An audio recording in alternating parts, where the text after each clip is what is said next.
Hey everybody, what's going on? Steve DeCasi here. I'm at Set Studio in New York. This studio is right above where I work right now. I got a full-time gig and it's pretty awesome, and they've been able to grant me access to it, which is really awesome. It's after hours right now, so there might be a little noise going on, but it's fine with me. I mean, I got the lavalier on, so it should be fine. Now, I've gotten a request to do a video about three-point lighting. Excellent request. And now that I'm in this great space, I think it's the perfect opportunity for me to show you guys what it is. Now, if you've been to film school, first thing they teach you in cinematography is three-point lighting. And what that is key light, fill light, hair light. And then, you can light up the background too. Now, I've got some KinoFlow Diva lights in the back here, but I think for this demonstration, it'd be best to shut them off so you can really see the light that's hitting me, the subject. So I'm gonna shut them off right now.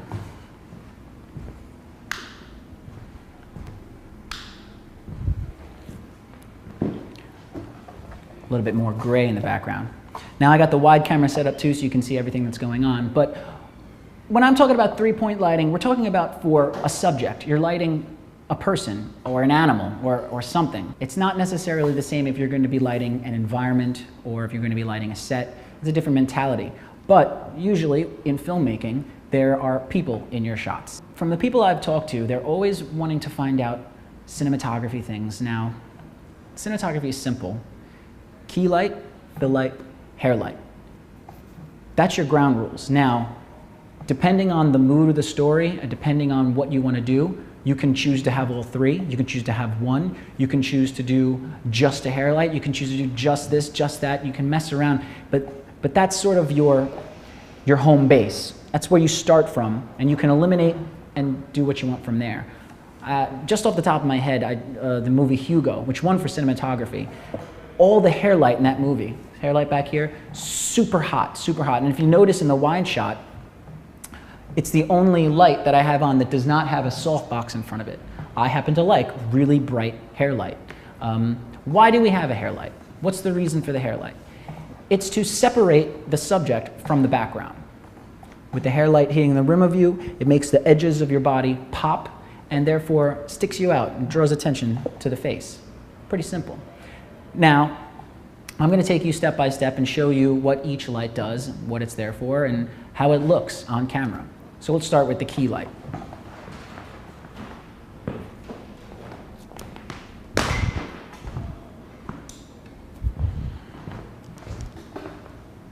Here's my key light. Now, a key light is not a particular light. There's no light that's called a brand name key.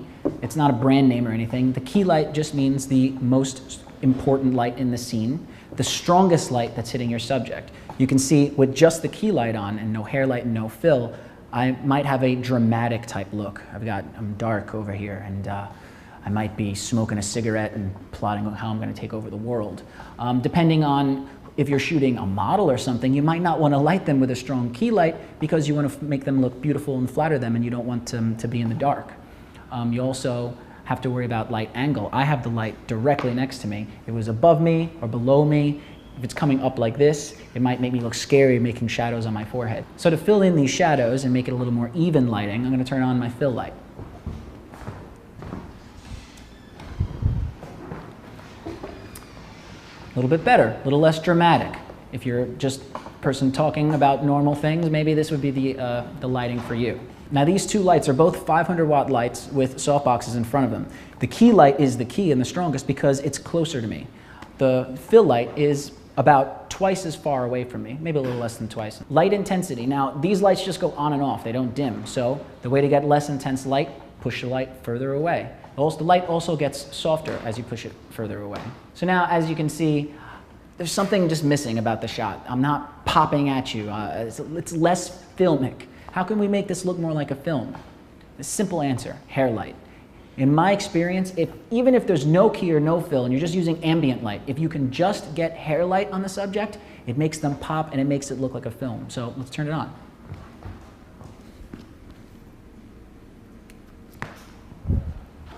I love it. I don't know about you, but I love it. It's just the little difference that makes it from bland to popping out at you. I can't stress enough. If you can get a hair light on them, go for it. Now in this particular situation, I'm in an awesome studio. We've got a low boy here, which is just a really heavy duty stand with wheels, and then a boom arm that comes out that's counterweighted. Now, I don't expect everyone to have that at home, and then it's a 500 watt light, not diffused at all, just pointing right at the back of my head. And with hair light, you gotta be careful not to shine it into the camera. If you shoot it right at the camera, you're gonna get a flare. Sometimes flare's good, sometimes flare's bad. It depends on the choice you wanna make, it depends on the film you're making, it depends on the story. But in this particular situation, this is awesome. I wish I owned this, but I don't, it's the studio's. But hardest thing about a hair light is just getting it behind the person and on them without getting a stand in the way. And that's exactly what this low boy is doing in this boom arm. It's making a stand way over there and putting the light exactly behind me, which is where it's the hardest to get. And just to show you what hair light does without seeing the other lights on, I'm gonna shut the key and the fill off and just show you the hair light by itself, its own little element.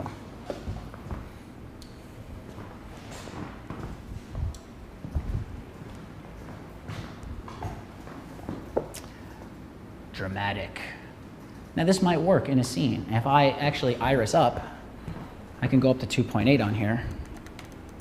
Oh, actually, no, I can't, wrong lens. I can go up to 4.5, but I'll up the ISO for a second.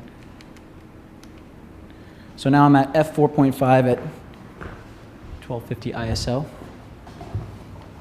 It's kind of a dreamy look. Now, I was just using ambient light, no light coming at me from the front, just only light from the back. And you're getting sort of a dreamy look. Maybe this is where the character's dead ancestor comes and says, "Hello, I am. You need to take that job, or you need to don't walk over that little bridge tomorrow." Stupid. So anyway, that's what this look looks like. Fix it back.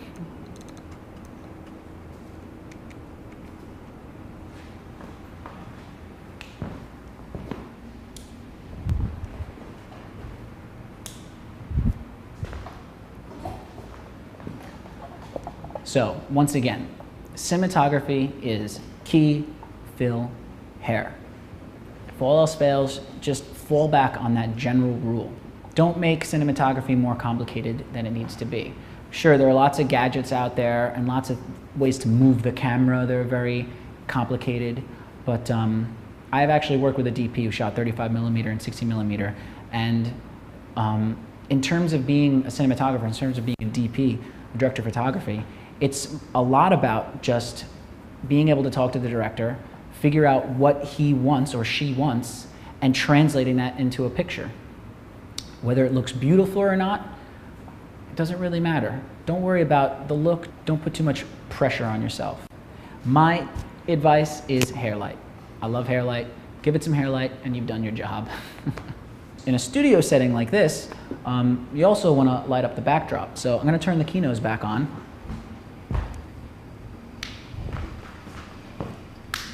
Now, I don't have a backdrop. I'm in a studio with a white wall, a white seamless in the back, and it's always proper to light that up. My personal thing, and I think it's a good tip, is you want to make sure that the lights that are hitting the background are not spilling on your subject. So these barn doors on the Kino do exactly that. If these were open all the way like this, completely not flagged at all, you might get some spill over here.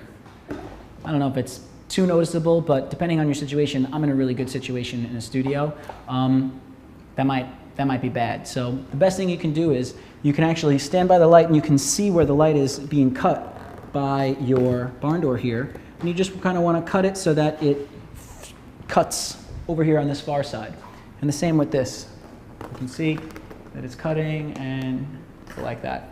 Now you might not have Kino Flow Diva lights to use to light your background. You might have just some lights like this, but definitely soft, even light from both sides, 45-degree angle. That works the best so that there's no harsh shadows and that one side isn't too bright than the other.